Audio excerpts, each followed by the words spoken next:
All right. So we're getting closer to the end of this chapter than we are from the beginning of it. And today we're talking about post-war prosperity. So how the United States flourished, typically economically, after the war.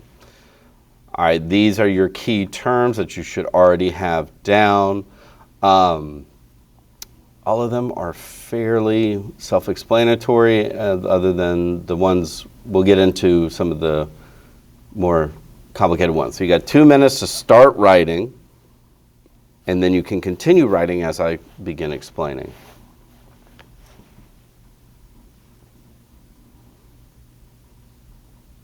I apologize for not having pictures up.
Okay, so one of the big things, or the problem that was facing the United States back at home after World War II, is what's called demobilization. So we tend to talk about this concept specifically with World War II, but anytime the United States commits a large number of troops abroad, you're going to have this issue back at home. So at the end of World War II, of course, soldiers are going to start returning home. Now, this didn't happen all at once. This happened over a fairly long period of time. So the war ends in 1945. The first big wave of soldiers returning back home to the United States began in 1946, but we wouldn't have all soldiers home until as late as 1949. This was in part, we had soldiers stationed in places like South Korea, Japan, as well as over in Germany, along the split in Germany from East and West with the Soviet Union. So they were still functioning, still serving the country in various different ways. So it wasn't like a gigantic flood back into the United States, but the United States knew that this was going to create some issues, because for at least close to 4 years, the United States was functioning without a few million soldiers in the United States. A large portion of the male population either volunteered or was drafted into service. And so all those people that we talked about helping out wartime industries, women, African Americans, Latin Americans, Asian Americans, those that did not go over and fight and took the places of those men who went off to fight, they're going to have a transition into what people are going to think is back to normalcy.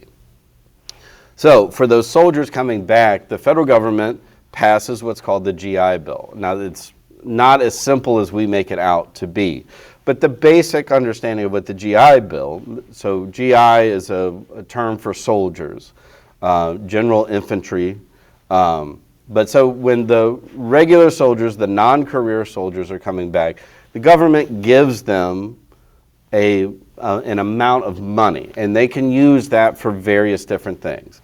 Most of the soldiers returning home use the money given to them by the federal government to go back to school. So you had a huge enrollment in colleges and universities that had never been seen before in the United States. And these were people who wanted to better their lives by getting a higher education and moving into other industries than they were doing before the war. Others who were already educated could use that money to go and buy a house when they started their families coming back. And we're going to get to that on the next slide about the effect that that has. Or if that wasn't their plan, they could take that money and they could invest it into starting a business for themselves. So this eased the burden of the soldiers coming back. That still didn't prevent industries and businesses from letting go those people who had helped out during wartime, women, African Americans, Latin Americans, and Asian Americans. That they were let go and expected to go back to the way things were. When we talk about the civil rights and equal rights movements, that's a key player in it.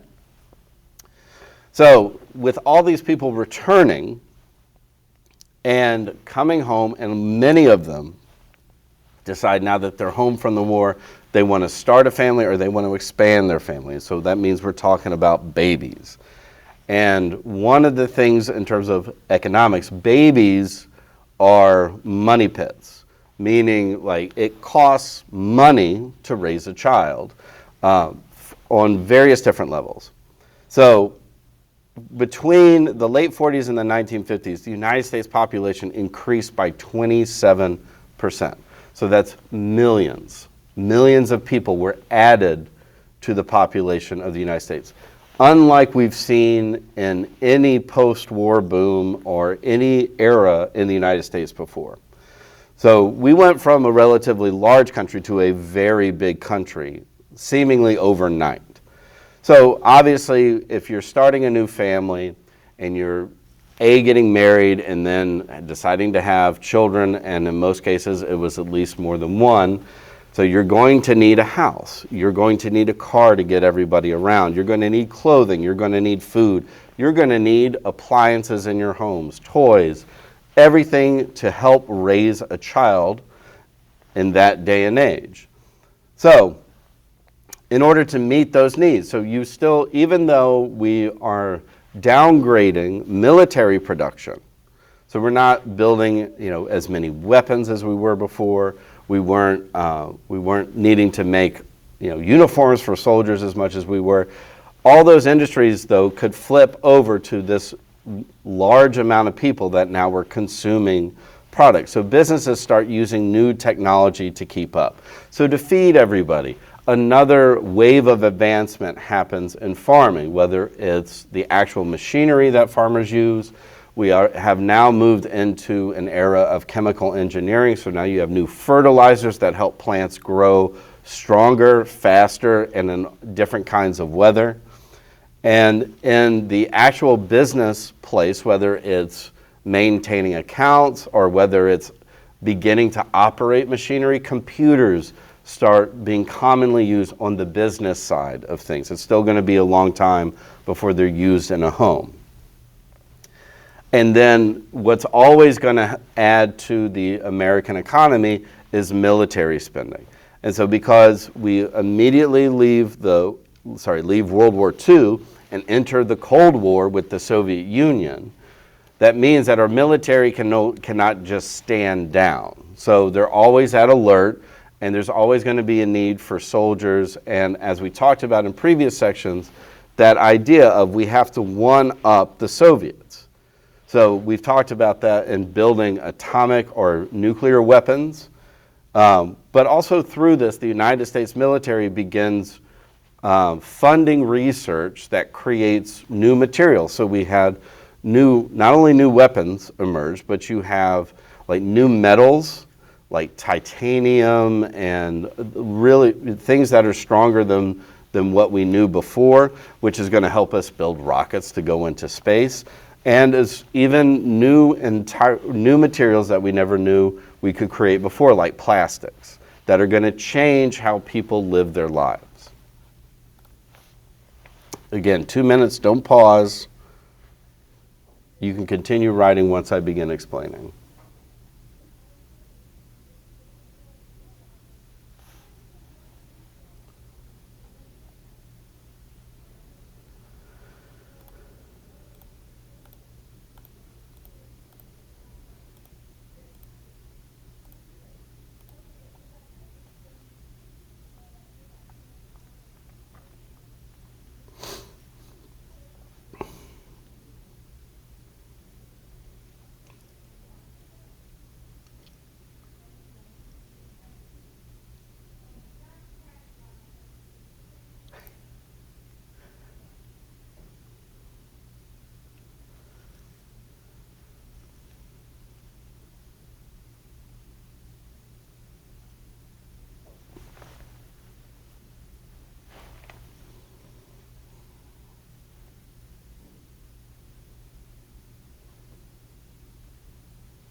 I'm recording a lecture. I'll be with you. Well, that's all right.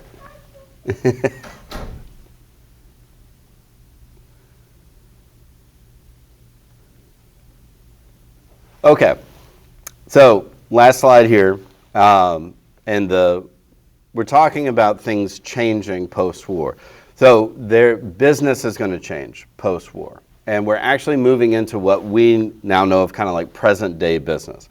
So one of the first things that emerges after the war are what are called franchises. McDonald's is the best example of this. We're going to mention a couple of other ones too. But McDonald's is a franchise business. So you have, there's the corporation that is McDonald's that says, this is what we're serving, this is how restaurants are going to look, this is how people are, there's uniforms, we're making fries, we're making chicken nuggets, we're making burgers, right? And then all around the country, individual business owners can open up a McDonald's, but they still have to run it the way that the corporation says. This is what emerges after World War II. So as people begin traveling the country again, and we're going to get into that when we talk about President Eisenhower and the building of the interstate system, but is that now you can go from one city to another one, you can go from one state to another one, and you know exactly what, in the case of McDonald's, you know exactly what kind of food is going to be there, and generally the quality of that food. So that's what we mean by consistent quality in the same good. So you know if you get a hot and spicy chicken sandwich here in New Orleans, and you drive out to California and you go to a McDonald's, you should be getting the same hot and spicy chicken sandwich. The same type, not the same exact one, but the same quality of chicken sandwich, right? So that's what we mean by that. Other examples of franchises are like Walmart, where you have, it's the same type store in every location around the country. Even in some cases, they're organized the exact same way. Anything like that. So these are like stores, whether they're selling food or they're selling items, and it's the same consistency that is dictated by the corporation, but every individual store is owned by an individual person. So they can make money off of that, but they are providing a consistency of goods and services. So that's going to lead to new corporations and new chain stores that are able to lower prices because they're not having to cater to specific needs of individual communities. Like same with McDonald's. Like they normally don't have like a huge menu, like 5 or 10 pages. They're going to offer you the basic stuff that you know that you can get from city to city, state to state. Also at this time, because of American investment abroad, whether that's in Japan or in Western Europe, now we have the rise of multinational corporations.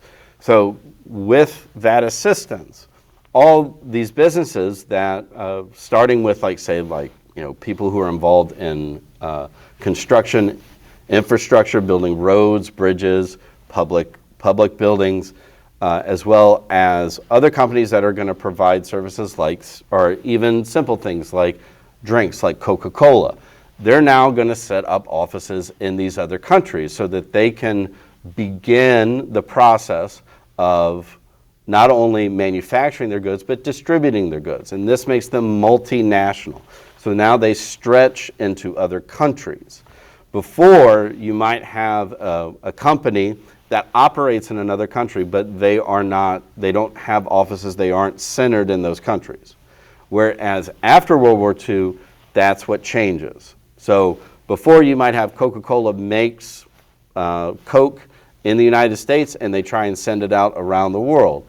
After World War II, they figure, why go through that lengthy process when we can build a manufacturing plant, say in France, a bottling plant in Spain, and then they can get Coca-Cola to all of Western Europe by manufacturing it and distributing it there versus having to ship it across an ocean. So this is going to create larger profits for corporations because now they can establish themselves in different countries with different tax codes and different markets of where people want to buy their product. And again, they're no longer limited to functioning just in the United States. So in the background to all this is President Truman.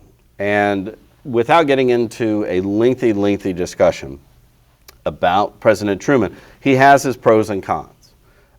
So one of the ones that I don't have up here is, one of the pros is that he as president and monitoring the budgets and trying to influence Congress, he oversees this beginning of prosperity that's going to continue well into the 1950s. So now, the other pros of President Truman is he wanted to push for civil rights for African Americans. And we're going to get to that when we talk about the cons. One of those things that he was able to do by executive order was desegregate the military. Was that he thought it was ridiculous that the military was still split up between white and black, and that they all should be fighting together. He also proposed, mind you, the Fair Deal, which would expand New Deal programs. So the idea of all those services and government aid for the homeless, for the unemployed, for new businesses, for building infrastructure around the United States, he wanted to expand on that. Now, the cons was, in doing so, and making compromises with Congress at the time, he took protections away from unions. So it made it harder for workers to negotiate with their owners, or with the business owners that they work for. One of the biggest cons that is given to President Trump, he was the one that made the decision to drop the atomic bomb at the end of World War II and opening up the nuclear age and what eventually leads to the, like we said, mutual mass destruction that occurred during the Cold War. And with the civil rights issue and his Fair Deal, he didn't function well with Congress. President Truman is known as being stubborn, or he's very strong-willed, would be the positive way of saying that. And so that does not typically work well with Congress if you're not willing to compromise or, in some cases, do what they tell you to do. So that's why we didn't see any new civil rights legislation passed during President Truman's tenure, why his Fair Deal never got passed. And then it's also because of President Truman that the United States gets involved in the Korean War. The reason we put that in the con is like we had just finished with World War II, and seemingly like 4 or 5 years later, he gets us involved in another international conflict.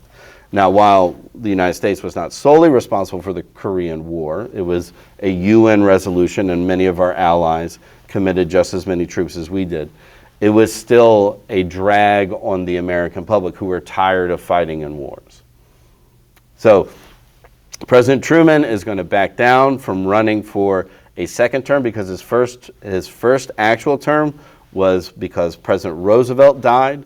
So he was elected to one term and decided not to seek an actual second term. And then that's going to give way for President Eisenhower to step in, and that's where we will pick up in the next lesson.